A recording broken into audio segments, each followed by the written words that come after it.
Ang sakit nga dengue nagbanat tungod sa pagdaghan sa mga lamok ug naepektuhan ang katunga nga populasyon sa tao sa tibuok kalibutan.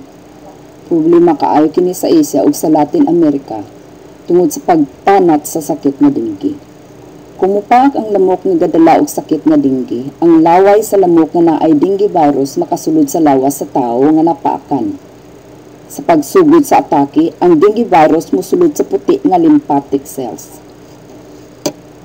Mosulod dayon ang lymphatic cells sa ginatawag nga lymphatic system ug moabot sa lain-laing dapit sa lawas sa tao.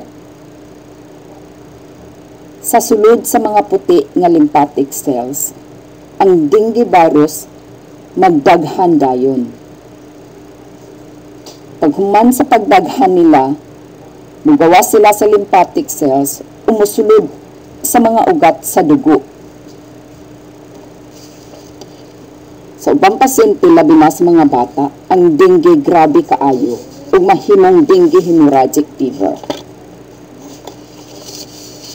Ang mga ugat sa dugo manipis ug dali mabuslot.